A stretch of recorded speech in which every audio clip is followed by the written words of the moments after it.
अगर आप कहीं रास्ते पे चल रहे हो और कोई व्यक्ति आपको उठा के आपके गाल में थप्पड़ मार दे तो आपका रिएक्शन क्या होगा? कोई व्यक्ति आपको जबरन कोर्ट केस में घसीटते ले जाएं तो आपका रिएक्शन क्या होगा?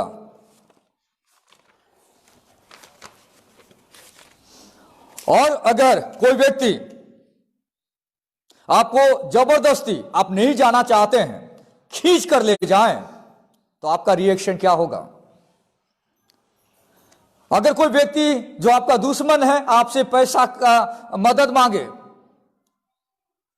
तो आपका रिएक्शन क्या होगा?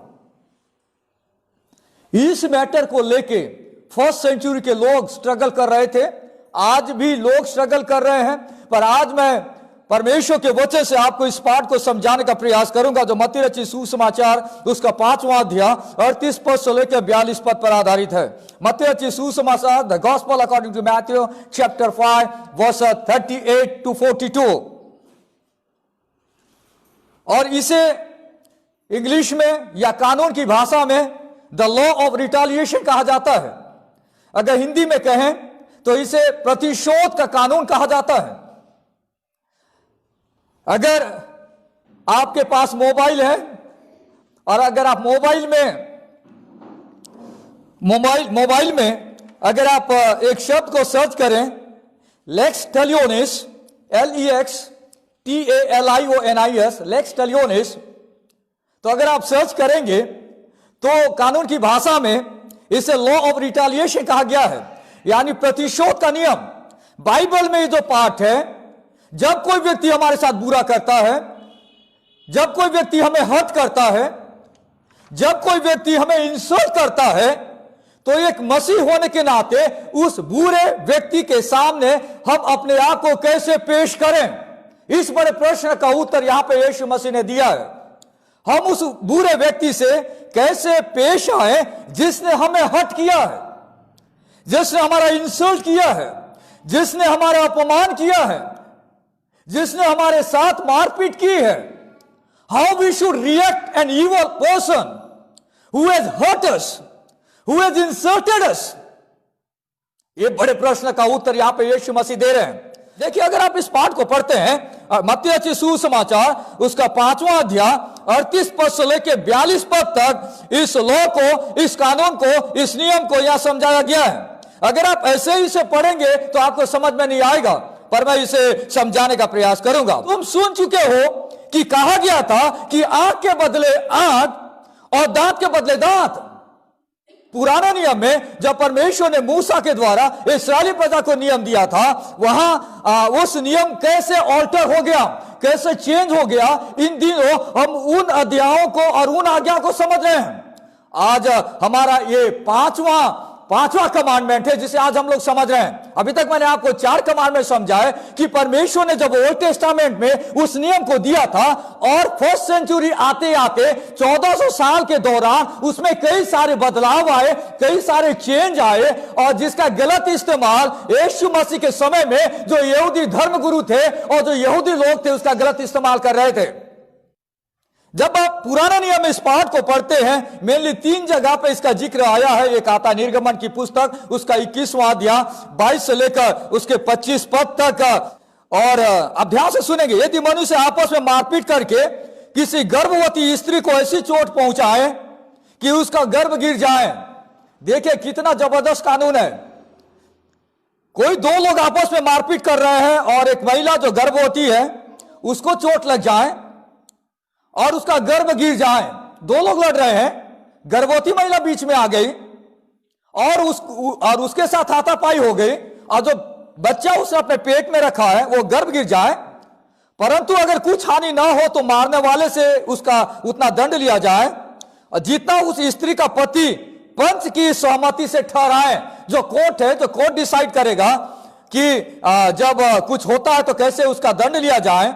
पर अगर उस पत्नी के बच्चे के साथ कुछ हो गया तो ऐसी स्थिति में रूल ये था कि प्राण की संति प्राण। अगर आप ध्यान से देखिए निर्गमन उसका 20वां अध्याय उसका 23वां पद में लिखता है, प्राण की संति प्राण, आंख की संति आंख, दांत के बदले दांत, हाथ के बदले हाथ, पांव के बदले पांव, दाग की संति दाग, घाव की संति घाव का, और मार की संति मार का दंड हो।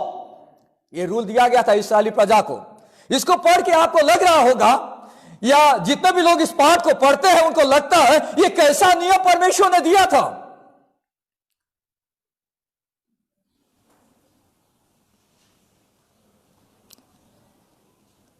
और भी अगर आप पढ़ेंगे ले व्यवस्था की पुस्तक उसका 24वां अध्याय 17 पद से लेकर 22 पद तक, व्यवस्था विवरण उसका 19वां अध्याय 15 पद से लेकर 21 पद तक, इन 2 पदों को मैं नहीं पढ़ रहा हूं, पर आप लोग पढ़ सकते हैं बाद में, क्योंकि अगर मैं इन तीनों पदों को समझाने लग जाऊं तो आज का जो विषय है उसको मैं आपको समझा नहीं पाऊंगा। Why this law was given, ये लॉ क्यों दिया गया था इस्राएली प्रजा को? क्या कोई व्यक्ति हमारे आंख को मार देता तो हम जाके उसकी आंख को फोड़ दे? कोई व्यक्ति हमारे हाथ को तोड़ दिया तो हम जाके उसके हाथ को तोड़ दे? कोई व्यक्ति ने किसी का मर्डर कर दिया, क्या उसको जाके मर्डर कर दे? क्या इसलिए परमेश्वर ने नियम इस्राएली लोगों को दिया था? कई सारे लोग सोचते हैं कि परमेश्वर ने ऐसा कैसा नियम दिया, पर उसके उद्देश्य को जानना है कि ये क्या है। जब किसी के साथ बुरा व्यवहार होता था, नंबर 1 क्यों परमेश्वर ने नियम दिया था कि लोग व्यक्तिगत तौर से किसी का बदला न ले। यानी अगर किसी व्यक्ति के साथ कोई व्यक्ति ने बुरा काम किया और उसके परिवार को क्षति पहुंचाई, ऐसी अवस्था में वो न सोचे कि उसने मेरे घर के इस व्यक्ति का मर्डर कर दिया इसलिए मैं भी जाकर उसका मर्डर करूंगा। नंबर 2, इस प्रकार के क्राइम ना हो। लोगों को डर बना रहे हैं कि लोग किसी को जाके आंख के बदले आंख करके उसकी आंख को ना निकाल दे। उस कुकर्म को रोकने के लिए, उस क्राइम को रोकने के लिए परमेश्वर ने यह व्यवस्था इस्राएली प्रजा को दी थी। नंबर 3, ये जो नियम था, ये जो नियम है, कौन कितना अपराध किया है उस आधार पर उसको दंड मिले। इसे इंग्लिश में प्रिंसिपल ऑफ प्रोपोर्शनल जस्टिस कहा जाता है।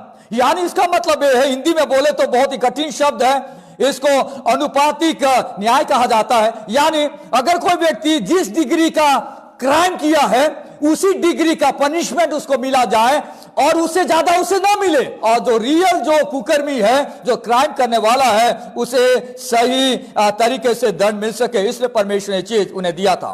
पर पहली शताब्दी में जो फरीसी लोग थे, जो दो धर्म गुरु थे, वे इस नियम का दुरुपयोग कर रहे थे। दुरुपयोग, they were abusing the Old Testament law, दुरुपयोग कर रहे थे और इनकरेक्ट तरीके से लोगों को समझा रहे थे, और उन्होंने परमेश्वर के स्टैंडर्ड को नीचे गिरा दिया था। परमेश्वर का जो स्टैंडर्ड है परमेश्वर ने क्यों दिया था, उसको उन्होंने नीचे गिरा दिया था। पर यहां पे अगर आप देखिए पद 38 में कि कहा गया था कि आंख के बदले आंख और दांत के बदले दांत, परंतु मैं तुमसे यह कहता हूं कि बुरे का सामना न करना। परंतु जो कोई तेरे दाहिने गाल पे थप्पड़ मारे तो उसकी और दूसरा भी फेर दे। आज मैं आपको समझाऊंगा इसका मतलब क्या होता है। क्या इसका मतलब यह है कि कोई क्रिश्चियन को कोई आदमी आके दाहिने हाथ पे मार दे थप्पड़ तो वो दूसरा फेर दे? क्या ये इसका मतलब है क्या?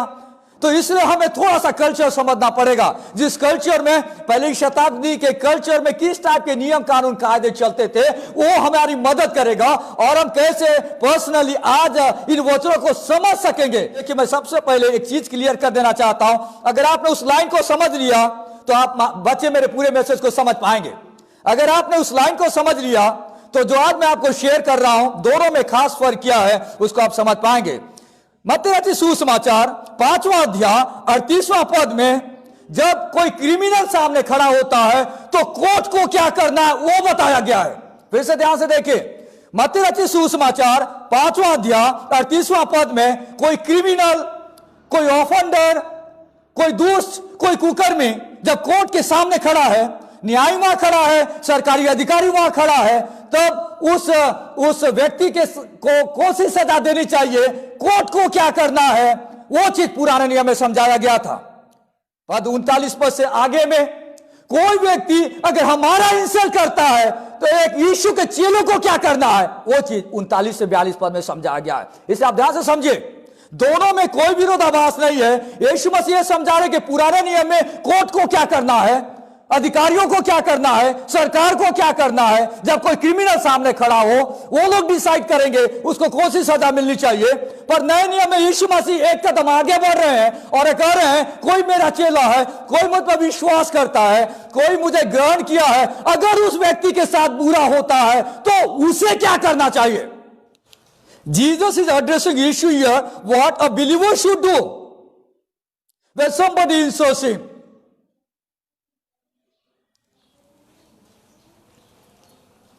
अगर आप यहां पे देखते हैं, आगे लिखता है बुरे का सामना न करना। बुरा जो व्यक्ति होता है, कौन है बुरा व्यक्ति? बुरे व्यक्ति के 4 गुण यहां बताए गए हैं। बुरा व्यक्ति कौन है? नंबर 1, बुरा व्यक्ति कौन है यहां पे? नंबर 1, जो आपके दाहिने गाल पे थप्पड़ मारे। नंबर 1, बुरा व्यक्ति जो आपके दाहिने हाथ पे गाल पे थप्पड़ मारे। नंबर 2, जो तुझे नालिश करके तेरा कुर्ता लेना चाहे, जो तुझे कोर्ट केस कर दे तुम्हारे ऊपर में, वो 2। नंबर 2 बुरा व्यक्ति। नंबर 3, जो तुझे बेकार में, कोस भर बेकार में ले जाए, यानी जबरन जहां तुम नहीं जाना चाह रहे हो वो तुम्हें उस जगह पे जबरन आगे लेकर जाए। नंबर 4, जो तुमसे उधार मांगे या जो तुमसे पैसे मांगे, इस प्रकार के व्यक्ति को, और वो तुम्हारा दुश्मन है, उस व्यक्ति को यहां पे बुरा इंसान कहा गया है। तब हमें यहां ये समझना है, आज ये 4 बातों को मैं आपको समझाऊंगा।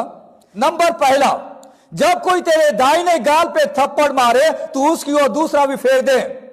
पहली बात, यीशु मसीह यह बताना चाह रहे हैं कि हम व्यक्तिगत रूप से प्रतिशोध न लें।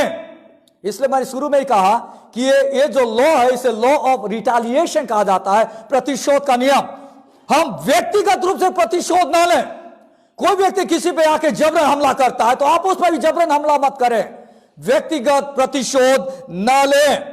अगर आप इसको कल्चर में समझे, उस समय की जो संस्कृति थी, देखिए बाइबल के कई पदों को जानने के लिए, कोई इतिहासकार के शब्दों को समझने के लिए हमें उस इतिहास में जाना पड़ता है कि उसने इस घटना को इतिहास में क्यों उल्लेख किया।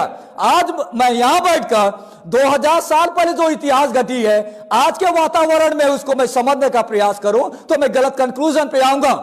इसलिए मुझे जानना है कि ये क्या चीज है, गाल में थप्पड़ मारना, ये सिस्टम क्या है। उस समय में, उस जमाने में या पहली शताब्दी में ये एक कल्चरल मीनिंग था उसके पीछे। उस कल्चर में कोई व्यक्ति अगर किसी व्यक्ति को जाकर उसके दाहिने गाल पे थप्पड़ मारता था तो उसे इंसल्ट कहा जाता था। उसने इंसल्ट किया, मेरा इंसल्ट किया उसने। मैं आपको देखिए आम भाषा में समझाऊंगा। यहां पे सामने कोई व्यक्ति मेरे सामने खड़ा, थप्पड़ मारने के लिए एक व्यक्ति सामने खड़े होना चाहिए, तब तो मैं उसे थप्पड़ मारूंगा। मैं आपको अब समझाऊंगा आम भाषा में। मैं यहां खड़ा हूं, मेरे सामने एक व्यक्ति खड़ा है और मैं उसे मैं यहां, ये मेरा दाहिना हाथ है, ये वाला हाथ मेरा दाहिना हाथ है, और मैं इस दाहिने हाथ से उसे थप्पड़ मारूंगा तो उसके कौन से गाल पे लगेगा? मैं आप उधर, आप मेरे सामने खड़े, देखिए समझ आ रहा हूं, मैं आपको बाइबल की भाषा समझा रहा हूं, बाइबल की संस्कृति समझा रहा हूं, क्योंकि इसको लेके गलत इंटरप्रिटेशन हो रहा है। इसलिए मैं एकदम ग्रासरूट लेवल पे आ रहा हूं समझाने के लिए। मैं यहां खड़ा हूं, मेरे सामने खड़े हैं, आप मेरे सामने जैसा। अगर मैं अपने दाहिने हाथ से मैं थप्पड़ मारूंगा तो उसको, उसके कौन से गाल पे लगेगा? बायां पे लगेगा, राइट। उसके बाएं, क्योंकि वो तो ऐसा खड़ा रहेगा तो उसका जो बायां दिशा है वहां पे मेरा हाथ पड़ेगा। यानी मैं जब उसे थप्पड़ मारूंगा तो उसके बाएं साइड लगेगा। पर यहां बाइबल आप पढ़ रहे हैं, क्या लिखा है? अगर जो कोई तेरे दाहिने गाल पे थप्पड़ मारे, समझ रहे हैं? भाषा को समझिए, यहां पे भाषा को समझिए। मैं यहां पे, कोई व्यक्ति जब थप्पड़ मारेगा किसी इंसान को तो उस व्यक्ति के बाएं गाल में थप्पड़ लगेगा। पर बाइबल बता रही है कि जब कोई तेरे दाहिने पे मारे, कैसे मारेगा? दाहिने पे, ये पाम है, ये पाम से उसने उसके बाएं तरफ मारा। अगर दाहिने मारना है तो वैसा मारेगा, राइट।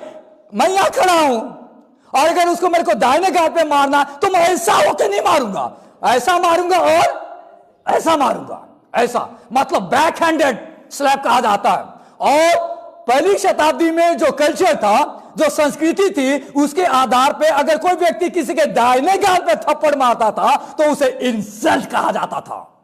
अगर कोई इंसान अपने पाम से, अपने हथेली से मारता था, इधर और इधर मारेगा, तो ये जैसे मैं इसको इंसल्ट कर रहा हूं तो इधर मारेगा तो डबल इंसल्ट होता था। मतलब कहा जाता था कि कोई व्यक्ति अगर किसी के दाहिने गाल पे थप्पड़ मारता है तो उसने उसका डबल इंसल्ट किया। फरीसी लोग कहा करते थे अगर तुमको कोई इंसान मारता तो तुम भी उसे मार देना, कोई सा तुम पे नालिश करता तो तुम भी उसके आगे में कोस में चले जाना, कोई भी इंसान तुझे जबरन 1 किलोमीटर ले जा, 1 मील ले जा तो तुम भी उसे आगे ले जाना। यीशु मसीह ने कहा नहीं, लॉ ऑफ रिटालिएशन, प्रतिशोध का नियम को यीशु ने एक अलग पर्सपेक्टिव से लोगों को समझाया है। He is the only person in the whole world. Yeshu Masih जो प्रतिशोध के नियम को इस प्रकार समझाते हैं। लोग जो थे उन्होंने परमेश्वर की व्यवस्था को मिसअंडरस्टूड किया, लोग समझ नहीं पाए कि क्या मतलब है, उसे नहीं समझ पा रहे थे, पर यीशु मसीह उन्हें समझा रहे हैं। आप जानते हैं कभी कभी ऐसे मैटर्स आ जाते हैं, जैसे किसी ने हम पे अटैक किया, किसी चर्च में अटैक किया, किसी क्रिश्चियन पे अटैक किया, उसके लिए कोर्ट कानून कायदे बने हुए, हम उसको जाके मारपीट न करें, पर हम अपने देश के कानून का इस्तेमाल करें जब इस प्रकार के केस वहां पर आते हैं। नंबर 2, कौन है बुरा इंसान? यदि कोई तुझ पर नालिश करके तेरा कुर्ता लेना चाहे तो उसे 2 हर भी ले लेने दे। ये क्या नियम है? कोई व्यक्ति तुम्हारा कुर्ता लेना चाहे तो उसे तुम 2 हर भी दे दो। आप घर में फिर से पढ़ लेना, निर्गमन की पुस्तक में उसका 22वां अध्याय 26 से 27 में इस कानून को समझाया गया है। उसके अनुसार यह है कि अगर आपने किसी से पैसा कर्जा लिया, उधारी लिया, और आपके पास छूटने के लिए कुछ नहीं है, तो करते क्या थे लोग अपने कपड़े को दे देते थे, कपड़े को देते थे, और कपड़ा उनके पास गिरवी, जैसे हम लोग बोलते हैं गिरवी रखा, हम लोग कोई चीजों को सामान रख लेते हैं, और जब तक पैसा न लौटा उसने वो कपड़े को रख लेता था। पर यह नियम वहां दिया गया था। पर यहां पे यीशु मसीह कहते हैं कि अगर कोई व्यक्ति तुम्हारा कपड़ा जो पहनते हैं उसे मांगना चाहे तो तुम उसे यहां पे 2 हर भी दे दो। कुर्ता और 2 हर में फर्क है।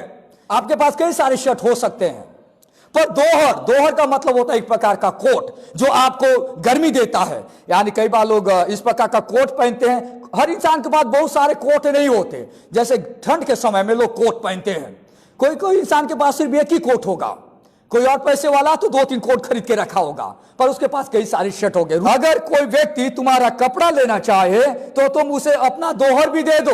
यानी यीशु मसीह ये बता रहे हैं कि जरूरत पड़ने पर अपनी कीमती वस्तु भी लोगों के लिए आप बलिदान कर दे।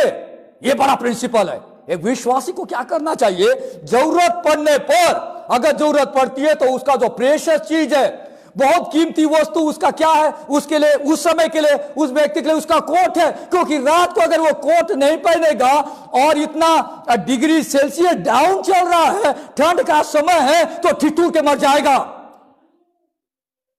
और उस कोट को, यानी उसका जो कपड़ा है, उस कपड़ा को उसे नहीं देना चाहिए।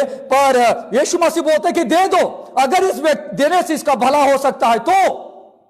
इसका मतलब यह है कि कई बार ऐसा हो सकता है, एक मसीह व्यक्ति जब प्रभु को ग्रहण किया, उसके घर वाले, उसके रिश्तेदार बोले कि भैया अब तू क्रिश्चियन बन गया, प्रभु को मानने लग गया, अब हम तेरे को इसमें हिस्सा नहीं देंगे।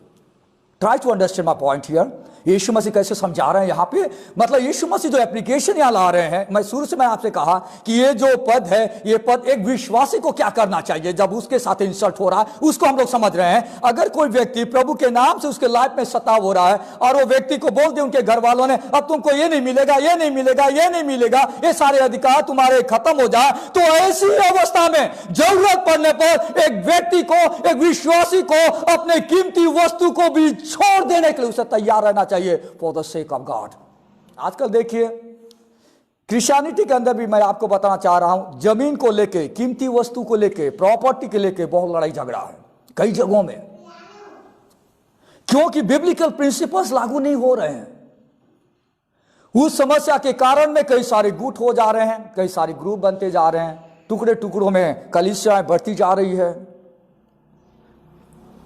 और वो मैटर अगर नहीं सुलझ रहा है तो एक इंसान जाके कोर्ट में केस कर दे रहा है, उसके बाद दूसरा पार्टी कोर्ट में वो भी जाके केस कर रहा है, और केस हो गया है कोर्ट में, दोनों आपस में केस लड़ रहे हैं, दोनों का पैसा बर्बाद हो रहा है। परमेश्वर का पैसा बर्बाद हो रहा है, कलीसिया का पैसा बर्बाद हो रहा है, दुश्मनी बढ़ रही है, पर काम क्या हो रहा है? कुछ नहीं। इसलिए यहां पे लिख रहा है कि अगर तुम्हारे विरुद्ध में कोर्ट में जाते हैं, कपड़ा मांग लेता है, तो उसे तू अपना गर्म करने वाला कपड़ा भी दे दे, जिससे कि सामने वाले की सोच बदल जाए कि यू लव दैट पर्सन, आप उससे प्यार करते हैं। देखिए, कई बार कभी कभी इंसान को बदलने के लिए कानून कायदे की जरूरत नहीं पड़नी चाहिए। हमारा दिल काफी है, हमारा मन जो है वो काफी है। बजाय कि मैं तेरे को कोर्ट में देख लूंगा बोलने के बजाय, अगर हम उसी मैटर को प्यार से और आपस में मिलकर, अगर लोग जो है जिनके बीच में भी डिसएग्रीमेंट हो, अगर वे मिलकर परमेश्वर के वचन को सामने रखकर डिसाइड करें कि हम आपस में मेल मिलाप से रहेंगे, ये कोर्ट का चक्कर मारो गोली हमें नहीं चाहिए, इस मैटर में नहीं जाना है। इससे हम बर्बाद होंगे, कलीसिया बर्बाद होगी, परमेश्वर का नाम बर्बाद होगा, दोनों की बर्बादी है। और वो लंबा केस चलता रहेगा, कब उसका सॉल्व होगा मालूम नहीं। जो भी पैसा ऑफरिंग में लोग ला रहे हैं, कोर्ट केस में पैसा, कोर्ट वाला अन्य जाति का इंसान पैसे का इस्तेमाल कर रहा है। Very sad thing.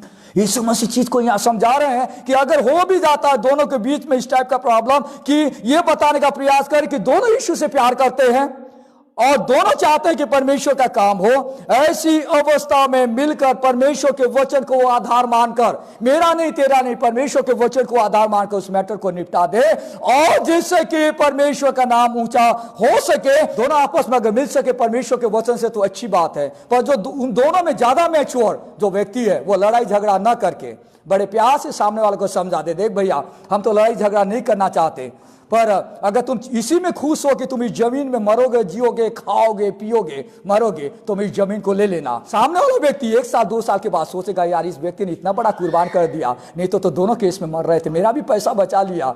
कुछ ना कुछ आगे जाके उसके मन में कन्विक्शन पैदा होगा अपोजिट पार्टी को, क्योंकि सामने वाले ने इतना बड़ा डिसीजन ले लिया, अनएक्सपेक्टेड डिसीजन ले लिया, मैं अपना विड्रॉ कर रहा हूं, जाओ एंजॉय करो। तीसरी बात यहां पर लिखा है, अगर जो कोई तुझे कोस भर बेगार में ले जाए तो उसके साथ 2 कोस चला जा। कोस भर बेगार में ले जाए तो उसके साथ तू 2 कोस चला जा। इसका मतलब क्या है? फिर से आइए बैक, आप जाइए 1st सेंचुरी में, फिर से मैं आपको समझाता हूं इसका मतलब क्या है। अगर आप देखेंगे पहली शताब्दी में जो रोम के जो सरकार होती थी, पहले शताब्दी में रोम की सरकार चलती थी, यानी वो सब जैसे हमारे देश में कुछ साल पहले ब्रिटिश सरकार चल रही थी, पहली शताब्दी में इस्राएली लोगों पर रोम उस समय का पावरफुल वर्ल्ड था और उसने दुनिया के कई हिस्सों को कब्जा कर लिया था। इसलिए इस्राएली जो लोग थे, इस्राएल देश जो था वो रोम का गुलाम था पहली शताब्दी में, इसलिए रोम की सरकार चलती थी। और रोम के जो सैनिक होते थे और रोम के जो अधिकारी होते थे, सोल्जर होते थे, सेना में जो होते थे, उनको एक लीगल राइट दिया गया था कि आप अपना सामान, कहीं आप रास्ते में जा रहे हैं तो आप अपने सामान को किसी इंसान के ऊपर में लाद दे और उसे बोले कि भैया तुम 1 मील इस सामान को आगे लेके चलो, मेरा सामान को तुम उठा के चलो। ये उसका लीगल राइट था। और यीशु मसीह कहते पद 41 में वो लिखता है, अगर कोई तुझे 1 कोस, यानी हिंदी में बता गया कोस यानी 1 मील अगर जाने को बोले बेगार में, यीशु मसीह बता रहे हैं ऐसी अवस्था में वो लिखता है, अगर कोई तुझे कोस भर बेगार में ले जाए तो उसके साथ तू 2 कोस चला जा। क्या मतलब है? 2 कोस का नियम था नहीं रोमन सोल्जर्स के लिए। रोमन सोल्जर सिर्फ 1 ही मील ले जा सकता था, 2 मील नहीं ले जा सकता था। पर यीशु मसीह बता रहे हैं कि तुम उसके साथ, अगर वो बोलता है कि तुम 1 किलोमीटर उसका सामान को उठा कर ले जाओ तो तुम 2 किलोमीटर चले जाना उसके सामान को उठाकर। That is what the Christian character is, that is what the Christian life is. जो तीसरी बात है वो ये है कि अपना कीमती समय दूसरों की भलाई के लिए अर्पित करें। आप जब दूसरे के साथ जाएंगे तो आपका एडिशनल टाइम बर्बाद होगा। आप खैर 1 किलोमीटर तक तो आप तो कानून से बंधे हैं, इसलिए आपको सामान उठाना पड़ेगा। पर कोई और बोलेगा कि 1 और किलोमीटर थोड़ा उठाना भैया मेरे सामान को, तब आप बोलेंगे यार तुम बोले मेरे को 1 किलोमीटर चलने के लिए, मैं तुम्हारे साथ आया, यार मेरे पास भी कोई काम धंधा है, मेरे को भी घर में काम करना है, इसलिए मैं सिर्फ 1 किलोमीटर, तुम बोले क्योंकि मैं कानून से बंधा हूं इसलिए मैं 1 किलोमीटर आऊंगा। पर तुम अब बोलते हो 1 किलोमीटर और इतनी कड़ी धूप में मैं तुम्हारे सामान को उठाकर चलो तो नहीं होगा मेरे से। आम इंसान में और आप यही बोलेंगे। यीशु मसीह यहां पे सिखाना क्या चाह रहे हैं कि अपना कीमती समय से अगर किसी की भलाई हो जाती है, अगर we are giving additional time to help someone, या किसी व्यक्ति के भलाई के लिए अगर हम अपना अतिरिक्त समय भी उसे दे देते हैं तो हमें और आपको वो काम को कर लेना चाहिए। कभी कभी कोई व्यक्ति को काउंसलिंग की जरूरत है। आपका टाइम खत्म हो गया, रात को 10 बज गया, 11 बज गया, या आप किसी व्यक्ति को परेशानी में, आपको एडिशनल टाइम, आप ड्यूटी करके आए हैं, आप बहुत थके हैं, मांदे हैं, आपके पास उतनी ताकत नहीं बची क्योंकि आपका टाइम पूरा हो गया, यूज हो गया है। पर कभी कभी इंसान के लाइफ में अगर ऐसा समय आए कि आपको एडिशनल टाइम दे सके जिससे किसी व्यक्ति का भला हो, तो आपको उस चीज को कर लेना चाहिए। वो चीज को यीशु मसीह समझा रहे हैं। अगर कोई व्यक्ति आपको 1 किलोमीटर चलने के लिए बोलता है, अच्छी बात है, पर कभी कभी अगर अवसर आए लाइफ में, तो कभी कभी 1 किलोमीटर क्या 2 किलोमीटर भी उसके बोझा को तुम उठा लेना और आगे बढ़ जाना। सुनने में बहुत कठिन लग रहा है, पर यीशु मसीह चीज को समझाने का प्रयास कर रहे हैं। कई बार हमारा एनर्जी जाएगा, कई बार हमारा टाइम जाता है, कई बार मैं भी खुद नहीं समझ पाता हूं कि कई बार मेरे पास ऑलरेडी टाइम का शॉर्टेज रहता है। मैं एडिशनल टाइम लोगों को देता हूं, ये सोच कर देता हूं कि अगर मेरी एडिशनल टाइम देने से, मेरा अतिरिक्त समय देने से अगर किसी व्यक्ति का भला हो जाता है, कोई व्यक्ति प्रभु में स्थिर हो जाता है, कोई व्यक्ति परमेश्वर के लिए जीना सीख जाता है, कोई व्यक्ति शैतानी काम से आजाद हो सकता है। भले मैं अपनी सारी चीजों को रात को आके 1 या 2 बजे तक मैं तैयारी करूं, लेकिन अगर मेरा टाइम देने से कोई व्यक्ति का जान बच जाता है, तो I must do that, I must do that. आखिरी बात, चौथी बात वो लिखता है यहां पे, अगर कोई तुझसे मांगे उसे दे, और जो तुझसे उधार लेना चाहे उससे मुंह ना मोड़। ये क्या मतलब है कि कोई व्यक्ति अगर हमसे कुछ मांगता है और हम उसका मदद कर सकते हैं, तो हम उसकी मदद करनी चाहिए। कलीसिया में कोई और भाई और बहन, कोई और व्यक्ति बहुत मुश्किल अवस्था में, और हमारे पास वो सक्षमता है कि हम सामने वाले का हेल्प कर सकते हैं, निपटारा कर सकते हैं, तो एक राइट चैनल के जरिए हम उस काम को कर सकते हैं। हम परमेश्वर के लिए बढ़ चढ़कर काम करें, परमेश्वर के लिए काम करें और परमेश्वर की महिमा के लिए हम काम करें, चाहे हमें उसके लिए पैसा मिले या ना मिले। कई बार हमारा पैसा इन्वेस्ट करें, पर सामने वाले को अगर इससे बचने की उम्मीद जगती है, तो अपना पैसा भी इन्वेस्ट करके सामने वाले की भलाई करना चाहिए उचित। कई बार देखिए, कई बार हमारे लाइफ में भी इस प्रकार का हुआ है। कई सारे लोगों ने हमसे कहा कि हमारे साथ बहुत तकलीफें, परेशानियां हैं, हमारे घर में दूसरा आत्मा सता रहा है। हम अपना पैसा डाल के, हम अपना पेट्रोल डाल के, हम अपना समय निकाल के, हम सामने वाले को ये बचाने के लिए कि आज शैतान उसको पकड़ ले, उसे बचा ले, बिना सिंगल पैसा के हमने कई सारे घरों और परिवारों में परमेश्वर के लिए काम किया। अगर उसके जगह कोई बैगा होता तो पहले पैसा मांग लेता, या उसके बाद पैसा मांग लेता, उसके बाद वो काम करता, पर हमें नहीं सोते। पर उसके बाद भी कई सारे लोग परमेश्वर से दूर चले गए, जिनके घर से दुष्ट आत्मा भी निकल गई, आजाद भी हो गए। पर हम ये नहीं देख रहे कि सामने वाला मेरे को क्या रिस्पॉन्ड कर रहा है। That is not my business. मेरा है कि सामने वाला परमेश्वर को जान जाए और मुझे परमेश्वर के प्रति विश्वास हो गए और ईमानदार बने रहना, यह बड़ा सब्जेक्ट है। Every person has to work hard. हर व्यक्ति को मेहनत करना चाहिए उसके लिए। पहली शताब्दी में आपको मालूम है, थिस्सलुनीके की कलीसिया को पौलुस लिख रहा है और कहा जा रहा था कि यीशु मसीह के आने का समय निकट है। पहली शताब्दी से बात चल रही है, आज भी लोग बोल रहे हैं, राइट। अब मैसेज में कोई चेंज नहीं हुआ है, पर कॉन्सेप्ट लोग नहीं समझ रहे हैं। पहली शताब्दी में भी यह प्रचार होता था कि यीशु मसीह जल्दी आने वाला है। आज भी आप बार बार ये सुनेंगे लोगों के मुंह से, मीटिंग में, कन्वेंशन में, यीशु मसीह तुरंत आने वाला, ऐसा हो रहा, वैसा हो रहा। 2000 साल निकल गया, यीशु मसीह नहीं आया। पर उसका रियल कॉन्सेप्ट क्या है, जब यीशु मसीह आने वाला है, उसके सही अर्थ को हमको बाइबल के अनुसार समझने की आवश्यकता है। तो इसलिए वे लोग क्या कर रहे थे, वे लोग काम धाम नहीं कर रहे थे। बोले यार हमारे पास तो इतना पैसा है, हमारे पास इतना चावल है, अभी आने वाला हो सकता है कल यीशु मसीह आ जाए। 1 महीना के लिए तो हमारे घर में सामान स्टोर में रखा हुआ है, काहे के लिए मेहनत करना, यीशु मसीह आने वाला। बाइबल में लिखा है यीशु मसीह जल्दी आने वाला है। जल्दी मतलब ये है 1 घंटा में भी यीशु मसीह आ सकता है। तो इसलिए क्या करें, 1 घंटा क्या, मैं 1 महीना के लिए सामान रखा हूं घर में, ऐसा पड़े हुए थे। पौलुस उन लोगों को समझा रहा है कि अगर आप पढ़ेंगे इफिसियों की पत्री, उसका 4वां अध्याय, उसका 28वां पद में वो लोगों को बता रहा है कि तुम मेहनत करो अपने परिवार के लिए, मेहनत करो उन जरूरतों के लिए। कई बार हम लोग मेहनत करते अपने परिवार के लिए, पर हम कभी दूसरों के लिए या कलीसिया के लिए भी सोचें कि हमें दूसरों के लिए, यानी कलीसिया के लिए, परमेश्वर के लिए, परमेश्वर के दासों के लिए सोचे। अपने लिए तो परिवार के लिए हर कोई सोचता है। इसलिए बहुत ही इंपॉर्टेंट ट्रूथ है जो आज मैंने आपसे शेयर करने का प्रयास किया। फिर से मैं आपको बताना चाहूंगा शॉर्ट में, वो ये है कि जब कोई व्यक्ति हमारा बुरा करता है, या हम उस बुरे व्यक्ति से कैसे पेश आए जिसने हमें हर्ट किया है, और हमारा अपमान किया है। सबसे पहली बात मैंने आपसे कहा कि आप व्यक्तिगत रूप से प्रतिशोध न लें। अगर आपके साथ बहुत ज्यादा बुरा होता है तो आप कानून कायदे का सहारा लें, पर व्यक्तिगत तौर से आप प्रतिशोध न लें। उसने मुझे मारा है इसलिए मैं भी उसे जाकर मारूंगा, नहीं। Go to the court, go to the authorities in a legal way, the matter has to be process. Number 2 जो मैंने आपसे कहा वो ये है कि अपना कीमती वस्तु को भी छोड़ देने के लिए अपने मन को तैयार रखना चाहिए जरूरत पड़ने पर। जब आपने प्रभु को ग्रहण किया है, कई बार ऐसी अवस्था आ सकती है, अपनी कीमती वस्तु को भी आप परमेश्वर के लिए सेक्रीफाइस कर दें, क्योंकि आपका परमेश्वर आपके साथ है। नंबर 3 जो मैंने आपसे कहा वो ये है कि अपना कीमती समय जरूरत पड़ने पर लोगों को दे, जिससे कि सामने वाली आत्मा नाश होने से बच जाए, सामने वाला व्यक्ति डिस्करेजमेंट से ऊपर आ जाए। अगर आप एडिशनल 1 घंटा 2 घंटा किसी व्यक्ति को रात को 11-12 बजे अगर आप टाइम देते हैं तो उसका जीवन बदल सकता है, उसका जीवन बच सकता है। आपकी एक अच्छी बात है, उसके लाइफ में मरे हुए इंसान में जान फूंक सकता है।